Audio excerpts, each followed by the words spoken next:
Welcome to the Casual Experience.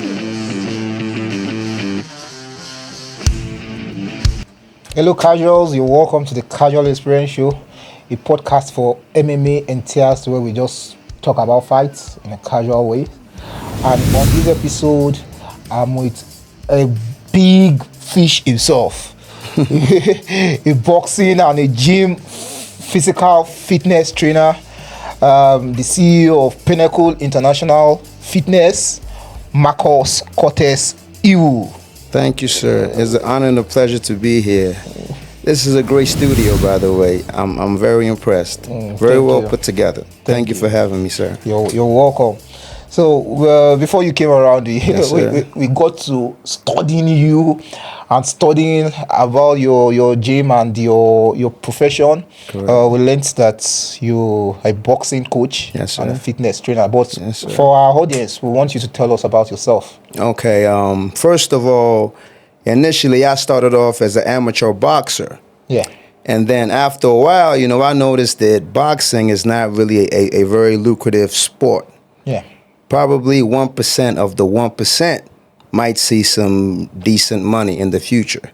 So from boxing, I segued into playing basketball. Yeah. Then from basketball, I somehow segued into playing professional football, and that's actually how I made my name and my money. Yeah. But then, I still maintained this pure love for and passion for combat sports, especially boxing. Yeah. And I felt that the things that I could teach others through boxing was more is more transferable to life than things that I could teach them through football or basketball. Yeah. Where was all this? Okay, so sir, I started off playing basketball and boxing in the East Coast in the Washington D.C. area, Okay. and then I gradually moved out and I moved to California. Yeah. Crazy enough, I moved to Compton, California. Compton? So yes, sir. And I actually went to Compton Community College for about 3 years or so. Yeah. Yeah, but thankfully, my background of boxing kind of kept me safe for the most part. Yeah. Yeah. And how did you first fall in love with boxing? Okay, well, most people try to get into boxing, to show how tough they are. Yeah. But the irony is, boxing or pardon me, or most combat sports, it actually does the opposite. It shows you how tough you're not. And it shows you that even if you are a tough guy, God did not stop making tough guys after he made you. So you will meet other tough guys. Every neighborhood or every city has another you. Yeah. So then, it'll teach you to have to look for other tools in your tool belt besides being tough. Yeah. Nobody who gets in that cage or in the ring is a coward. Yeah. To some degree, they are a tough guy. And you can't always out-tough a tough guy because he's tough. Yeah. But you can outthink him. Yeah. You can out-prepare him. You can out-strategize him. Yeah. You can use his toughness against him. Yeah. You can't out-tough a tough guy. Yeah. So your development Yes, sir. in boxing, did it come through constant competition or training others? Yes. Okay. So I learned how to box, and I learned that the skill, it's very ironic, sir. The skill in terms of boxing, the practice is the skill. I don't know if it makes sense. Like the mundane, repetitive monotony. Like the daily it is so routine based. Builds the IQ. Yes, you have to come in and you do your warm ups, then you skip and you do all this and you shadow box for like 10 rounds. And like in most cases, the first 5 rounds or so might be just throwing one punch, just jab. Different angles of throwing the same punch.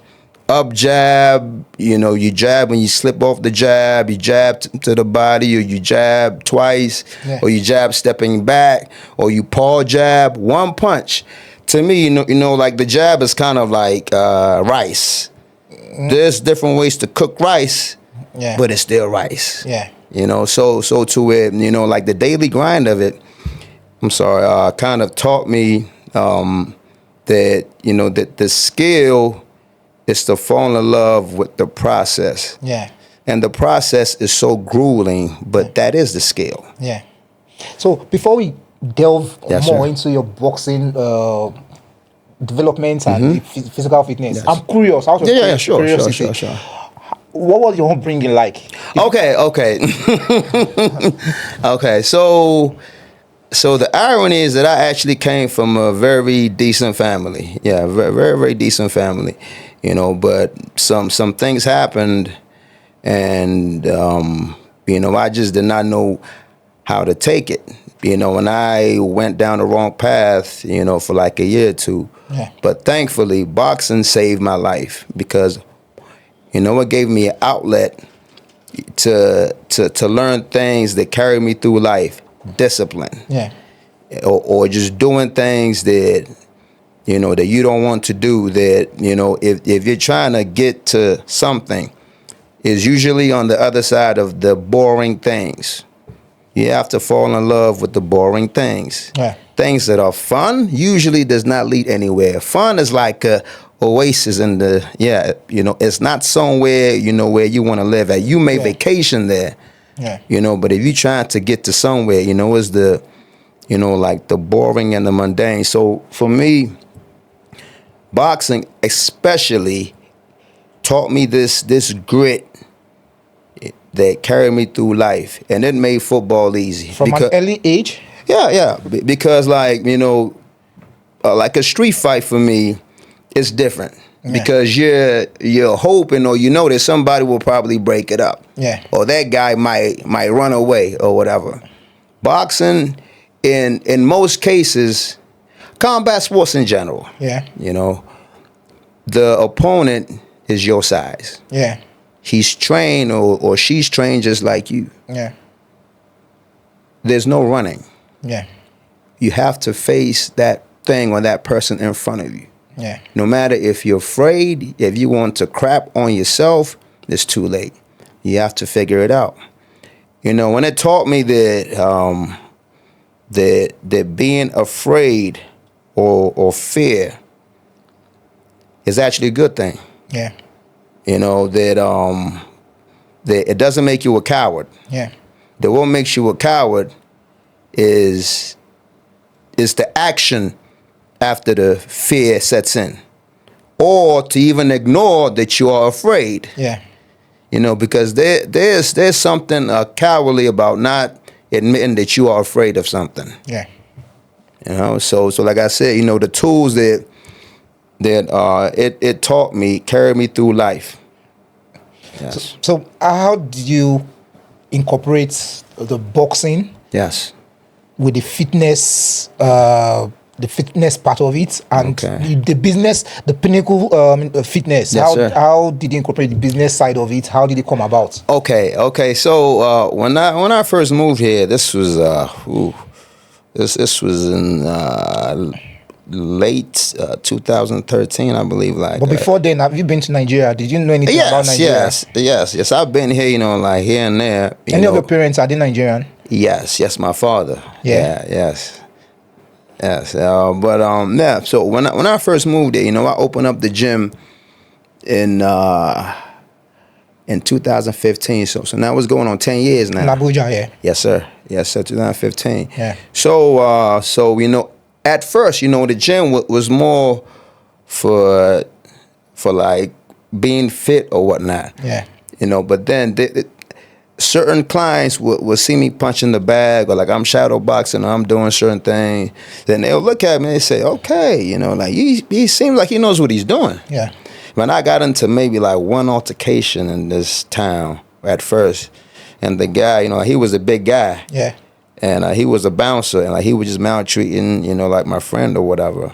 And I begged the man to stop. I said, hey, you know, I don't feel like that's necessary. You know, like the force that you're using on my friend is excessive. And he said, who are you? I said, okay. I said, you know what?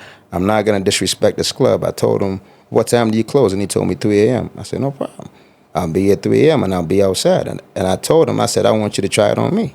And then he looked at me and laughed. I said, okay, that's fine. So, you know, when I came back at 3 a.m., man, I told him, I said, me and you, nobody break it up. One-on-one. Yeah. It's one-on-one. And then things didn't. And your audience watching that? It didn't go very well for him. I'll just put it that way. Yeah. Yeah, but so after that, people just started calling me one-on-one around town. That was my name. One-on-one. Yes, sir. Yeah, they called me one-on-one around town. So like after a while, some people just said, hey, whatever you did to that guy, I want you to teach me that. Yeah. And I said, why? And more and more people just started coming. So I said, oh, so the niche in this town at least is boxing training. Yes. Aside from the physical fitness. Exactly. So like I incorporated both of them. So it came more out of circumstance. Initially, yes. Yeah. Yes, initially, yes. Yes. So from 2015 that you started incorporating the boxing to now, how's it? I used to train just for myself. Okay. Before I used to train and spar people on the side in the U.S. Yeah, but I had no aspirations, you know, to actually become, you know, like a coach. Yeah. Or to teach anybody else. I was just doing it, you know, just for me, just for my own personal, you know, gains or whatnot. So now you're a full-blown professional boxing coach. Yes, and sir. I'm sure in the past years you've trained a couple of. Yes, I have. And then, okay, can I put it like this though, sir? Is that try to teach them certain tricks that's not in the book. Yeah. Certain people taught me, and there's certain tricks that's not in the rule book that is probably against the rules. To where, to where. How would that be helpful in the real life or in the boxing? No. I mean, like in a boxing ring. Okay. Like all the greats, all the all-time greats. Yeah. Right. Usually they have one thing in common. Usually, not all of them, but most of them. I'm sorry. They break almost every fundamental rule. Muhammad Ali fought with a down guard. He fought with his hands down. Yeah. But initially, he was not fighting that way. Yeah. And Roy Jones leads with a hook. Yeah. George Foreman who does that. Exactly. Yeah. Exact. Certain things, you know, like the all-time greats, they do, but you have to understand that they are purposely doing it. Yeah. Because they know that there's no way you can prepare for that. Yeah. Because it's not in the rule book. And then, you know, like I tell my clients sometimes that, you know, that we all learn how to drive the same way. You know, they tell you 10 a.m. to 2 p.m., right? They tell you hand over hand. Yeah. You have to look where everybody starts off learning how to drive that way. But nobody really drives like that. No. Once you figure out how a car works and how it moves, people start to turn the wheel with one arm. Yeah. After a while, you start to even conversate on the phone while you do it. Muhammad Ali and Roy Jones and Floyd Mayweather of the world, what they do, they basically are driving with their toes, with their back turned to the wheel. Yeah. But so my job is to figure out how somebody's wired, how they move, what are their gifts, and just see how they can. Unorthodox ways. You look for unorthodox ways to bring out their skills. That's the first thing. Yeah. And the second thing I do is that and this I believe is probably the major or the main obstacle that combat sports in general in Nigeria needs to work on. And the second thing that I'm trying to bring to the table is that I don't think that our people understand the importance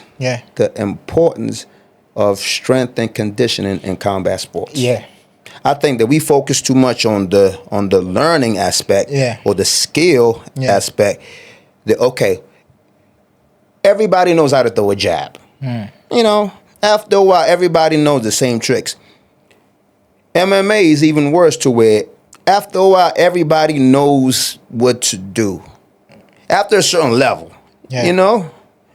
So now, you know, it boils down to small things like watching film, tendencies. You have to know what that person is going to do even more that he knows he's doing it. Yeah, that's why John Jones is exactly. Yeah. John Jones is a IQ. genius. Oh man, Yeah. his fighting IQ is like he's like a computer. Yeah, he studies tendencies. He knows what you're gonna do even more than you know what you're gonna do. Yes.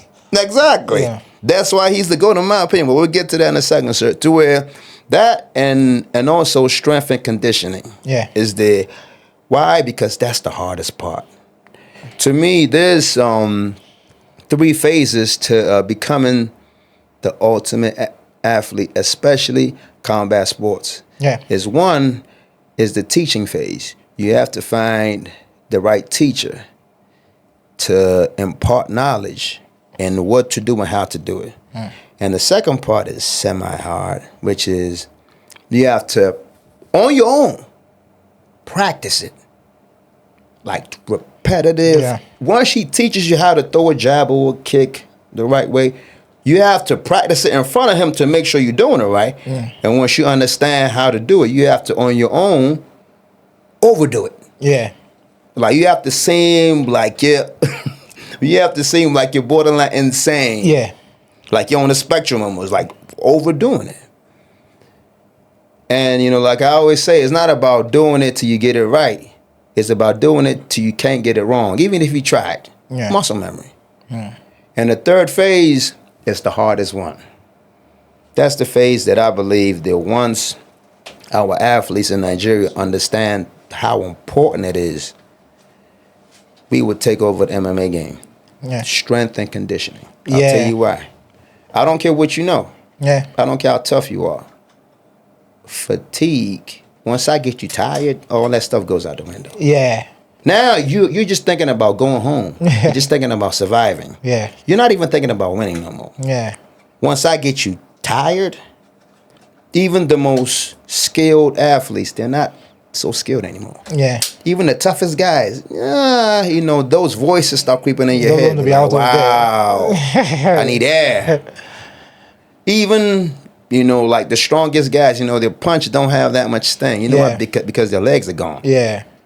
And also, in my opinion, that's the hardest phase to actually overcome. Once they could make sure that they push their bodies to sustain that level of intensity Yeah. and to maximize the efficiency of each move and to sustain it. Yeah. It is as important as the skill level of being tough or even strategy.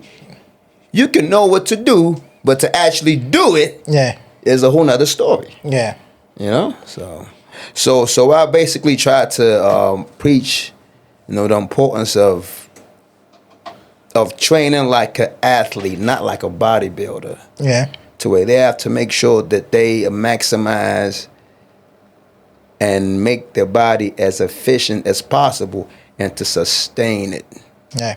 So in the not trying to be a bodybuilder, but do you have certain reps and routines that you inculcate in both aspects? Okay. Physical fitness, Yes, sir. and boxing training. I mean, for you as a trainer, Yes. what's the toughest part of being a trainer? Okay. Wow, that's a really good question. For me, I think that that the main thing that's different is bodybuilding is more about aesthetics. It's about How you look. Yes. Training as an athlete is about how the body performs. So That's the biomechanics. that's where I come in. Is that I want to make your car as optimal as possible. Yeah. So my job is I'm gonna make your punch get there like 1,000 of a second quicker than it was before I trained you. Yeah. And then I will see, based on your limbs and your lever, what's the optimal way to twist the punch, and then we'll work on that. And then we'll do certain things to make sure that your hip torque is optimized. Yeah. And your movement is optimized, your jumping ability and your speed and your agility and your VO2 max. Yeah. So hence, I'm more about performance. I want to make you a better and more efficient athlete and more powerful than before you met me. So now, if you happen to somehow, let's just say, gain some body fat, let's just say, or your cheeks just blowed it up, or you have a gut now, you know what? I don't care. That means that's how your body needs to look to perform that way. Yeah. MMA guys and combat sports, right? Some of the best fighters, they don't look like bodybuilders. Now, do they? Ask Daniel, if you see Daniel them, you will not believe what they can do to you, right? Okay. You ask DC. Daniel called me. Perfect example. If you saw him down the street, you would think he's just walking down with his kids to sing Christmas carols. Yeah. Right? Until you find out it's too late. Yeah. So Tyson Fury Tyson Fury. You can't really tell sometimes. Yeah, but Anthony Joshua is like Anthony opposite of that. It looks like a brick. Every now and then, like you might see people like Anthony Joshua, but it's a rare thing. Yeah, it's rare. Yeah. Between power, speed, yes, sir, and endurance, which is the best, or you think it will be viable to train for? Another great question. You guys are good, huh? Thank you. Excuse me. I would say the most important thing is to have speed. Speed number one. But speed kills. Exactly. Speed number one, and I'll probably say speed and endurance. Yeah. I feel like, you need to cognitively, as well process what's going to happen, what you intend to do, how you counter somebody, like what the strategy is. A few bites quicker than the other guy. That speed of thought. It is as vital as the muscle, which I also teach. Yeah. Let me give you an example, sir. A24YB. What did I just say? A24YB. Why don't you say it backwards? Okay. So I also teach my clients that. Yeah. Okay. And I may say something to them in the middle of our training to it, like, why you tired? You still have to process. Yeah. So to me, that's a skill as well. Yeah. And once again, John Jones does that very well. Yeah, he is. You processing things quicker. Yes. Than his opponent. Real time as and well, he too. Adjusts. Yeah, he adjusts. Thank you. He'll figure you out. Yeah. Mayweather as well in boxing. Yeah. Mayweather he'll figure you out. Eventually. His fight IQ is on. Yes, and he starts off slower. Yeah, but he will slowly figure you out. Mayweather, he was one of the hardest working boxers ever. Yeah. Even the hardest workers said that they thought that they worked hard until they trained with him. And they said, this man works out like he's broke.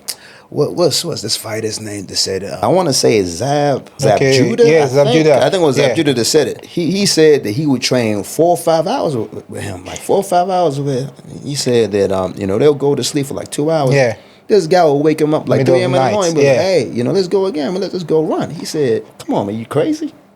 Don't want him to have a psychological head. No. To where like by all accounts, that's really how he trains. By all accounts, so it's not by accident that he performs the way he performs. Yeah. He will get you in the later rounds. Yeah, he will just slowly just let you just wear yourself out, and then he'll figure you out. Why? Because he knows that tempo, right? Is like I said, tempo will slowly erode. However tough you think you are, whatever you think you know, you may know it. Yeah. But if I speed up the tempo, you don't know what to do. I'll give you an example. Think of it as a song, karaoke. All right. Whatever song you think you know, you may know the song more than me. But if practicing and I'm playing the song fast, so I'm practicing singing that same song that you know more than me. Fast, faster. When we performing, and then I speed it up, you will stumble on your words. No. Exactly. Even though you know it more than me. Yeah. So I teach my clients to almost practice with the song slightly sped up. Because he may know the lyrics, But once we speed it up, we can speed up, we slow it down, speed up, slow it down. But I wanted to speed it up. After a while, he can't keep up. He knows what to do. He knows what to say. Yeah. He knows the lyrics. Yeah. But he can't keep up. Not because he's not capable, because he didn't practice it. And, you know, like I tell my clients as well, you know, like all my fighters that I don't even like that word tough. What does that mean? To me, being tough, you know, is juvenile. Yeah. It's an emotion. It's not dependable. I told them I want y'all to be something even more dangerous. I want you to be prepared. That's a grown man approach, being prepared. Yeah. I don't care how tough you are. If somebody's more prepared than you, being tough means nothing. Yeah. You know, to where being prepared is something that is tangible and it took time. Being tough is just like a conjured emotion. Yeah. You know, yeah. What happens when it's not there? Then what? I don't believe in being tough. Like I don't even know what that means. Yeah. The bouncer knows what that means. Exactly. The bouncer knows what that means. Any person who thinks he's a tough guy, a professional MMA fighter, Yeah. even if they are smiling at you, being tough has nothing to do with it. Yeah. Those people are not trained like these MMA fighters. I want to ask you a question. Yes, Like, we seem to be eating on Mayweather a lot. Yeah. So I know that like he's someone that you actually see and like his trajectory of career, right? Do you think he fought Canelo early? Yes.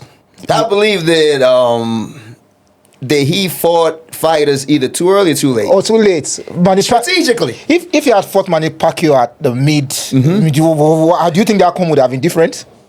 I believe so.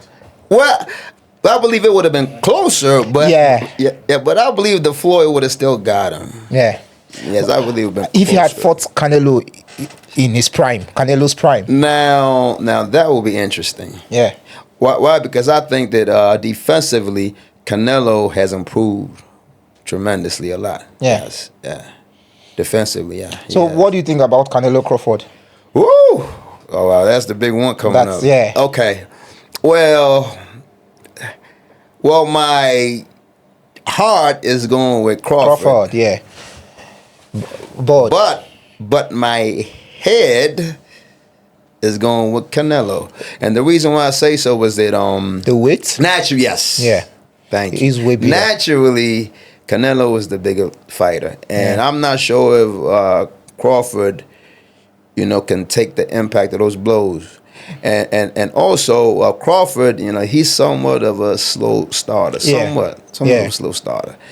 And, you know, like he picks his spots. Yeah. With Canelo, you can't do that. If you were Crawford's coach, what would you tell him? Or how would you train him? If I would just tell him to keep him on the outside. He said he's not going to be running or moving. Yeah, he said he'll be moving. He'll be meeting me head on. I would say do not engage with him.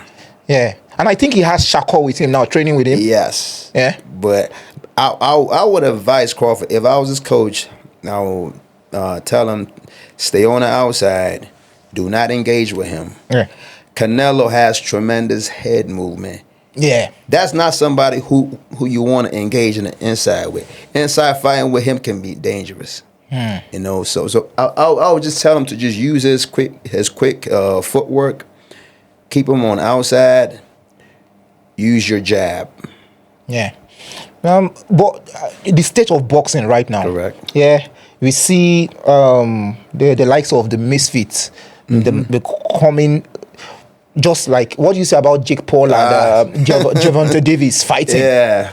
Okay. Wow. Okay. So the purist in me, I don't like it. Yeah. I don't like it. Why? Because I feel as though they're like, again, though, sir, boxing is a MMA, combat sports period. You know, it's a grueling grind. Yeah. My goodness. And there are so many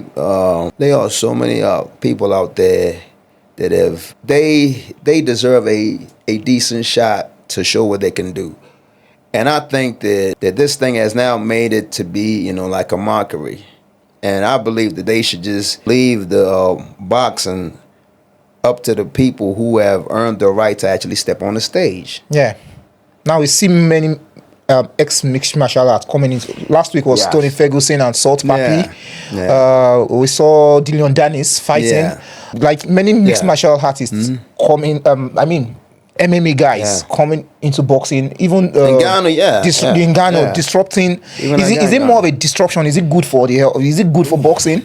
I think, that in terms of the MMA guys coming into boxing, I think that that the pay and the business structure of MMA in general, no knock on them. I'm a huge fan of the UFC. Yeah. A tremendous fan of the UFC. Who is your favorite fighter there presently?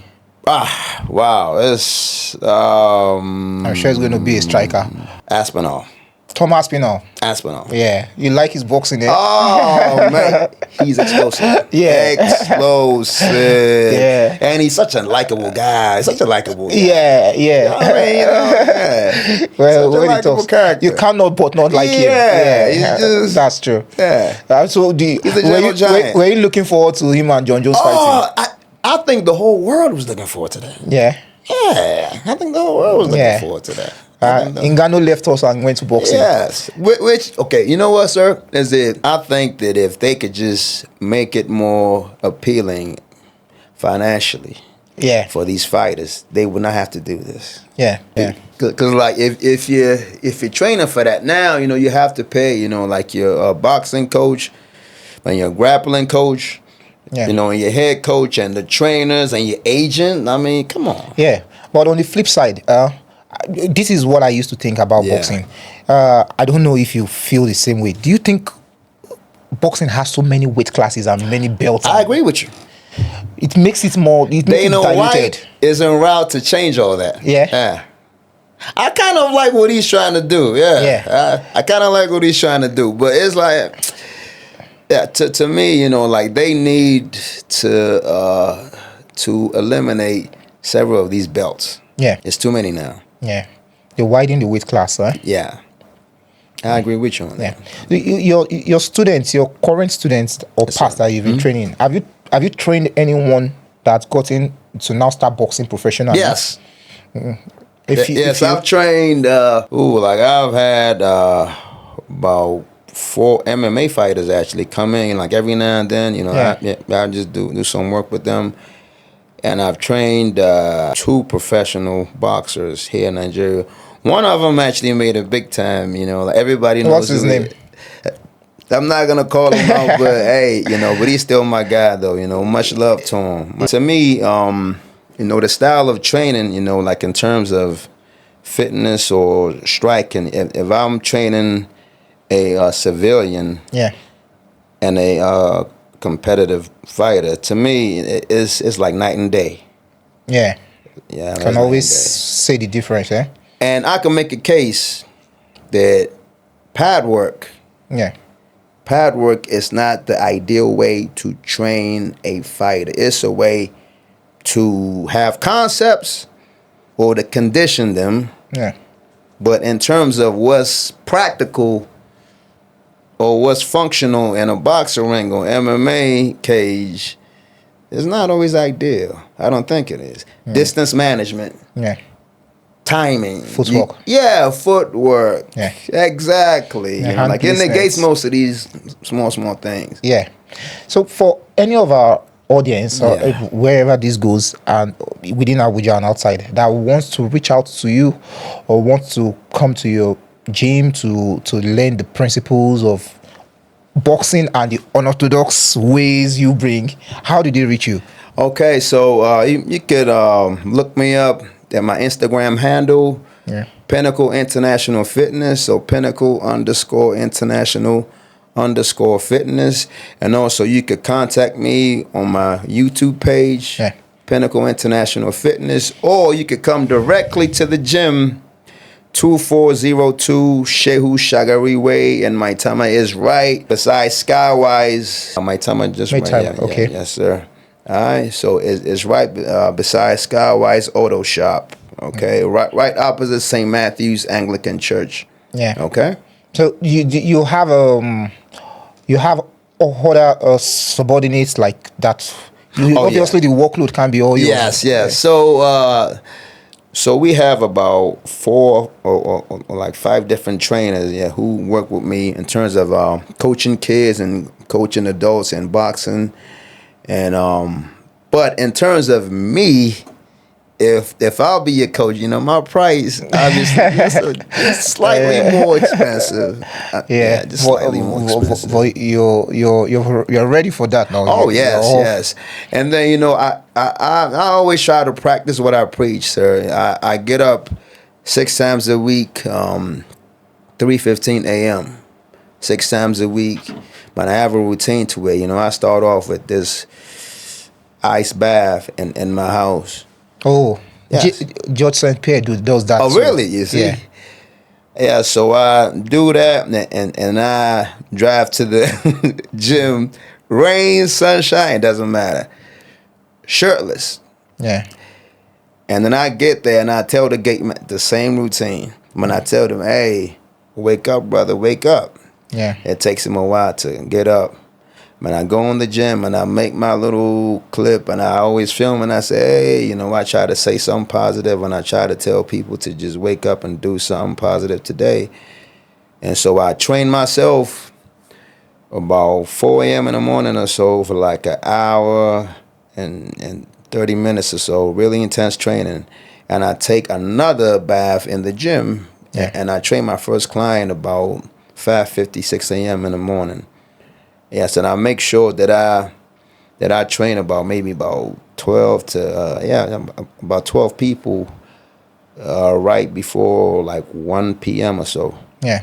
And I might go home and I'll just do my little things or whatever. And some days I come back to the gym about 4:30, 5, and I train some more people till about 8 p.m. And sometimes I even try to work out twice a day. And part of the reason why I'm doing this, sir, is that I can't demand or impose something on somebody else which I'm not willing to impose on myself. So if they see me doing it, they'll be like, you know what? Wow, he's doing this stuff. Yeah. And again, I'm not a young man. I'm 40 something. I just put it that way. Yeah. I'm chasing 50. I just put it that way. So where if I'm still doing it, if I ask them, I need you to do this, I'm not. It gives my bite more teeth. Yeah. To where like the daily grind of just doing things that you don't feel like doing. Yeah. That is the workout. The hardest thing, like I always say, to lift every day in terms of fitness, or if you're trying to train to be a fighter, is that front door. Lifting that, or lifting yourself out of bed and lifting that front door, opening that door. Just stay in motion. And that takes a lot of discipline. Yeah. Yes. Sir. And finally, what's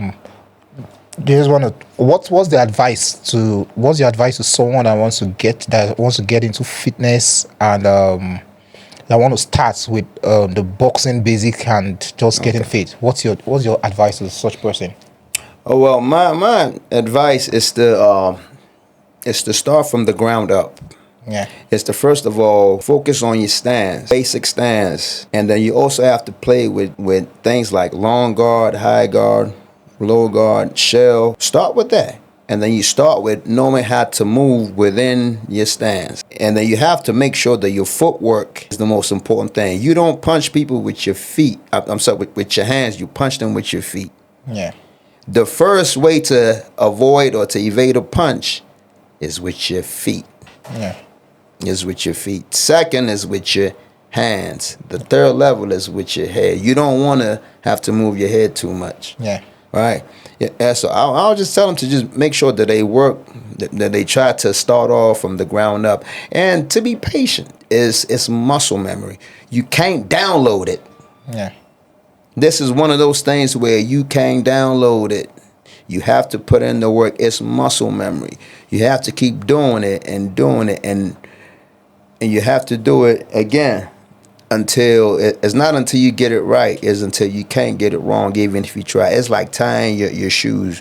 Right now, everybody in this room does not think about tying their shoes. Yeah. But once upon a time, it was taught to you. Yeah. But now you've done it so many times that you just, let me just tie my shoes. Yeah, so I'll just say to be patient and to just start from the ground up. And also, punching is the last thing you want to learn when it comes to boxing. Yeah. Punching is innate. A toddler probably knows how to throw a decent punch. Yeah. But he does not know how to move with his feet, or to time it. So again, I'll just say start from the ground up and just be patient. And once you learn, the proper stance and the footwork, you have to make sure you learn how to throw a jab. Yeah. Jab. And build everything off it. I can't stress it. And thank you. Everything. Range finder. To distract them. To set up. The power punch. To give them something to think about. Defensively, jabbing is boxing. Yeah. In my opinion. Yeah. Jab. Again, jab is like rice. Coconut rice, jollof rice, white rice is still rice. It's just different flavor of you getting the same. Yeah. Boom, boom, bang. Yeah. Okay. And it's been a pleasure being with you, Marcos. So we plan to launch an NGO this month, hopefully, called Take Action. Yeah, called Take Action. So the focus will be using fitness and boxing to help to empower the youth, especially kids that are physically challenged. What day is it? Like we plan to launch this hopefully next month or this month. I'm not quite sure yet. How about the awareness of it? Like it's still like in the startup This is stages. the starter? Yes. So this is the first time that I'm actually speaking on this publicly. Okay.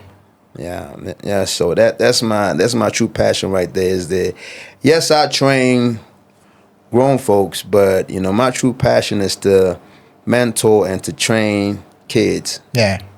Why? Because I feel like too many grown people are set in their ways. Yeah. And I feel like I could impact the kids a whole lot more than I could impact these grown folks. And it's an old saying that it's easier to take a house to build young men than to repair grown men. Yeah, you've heard it, folks, and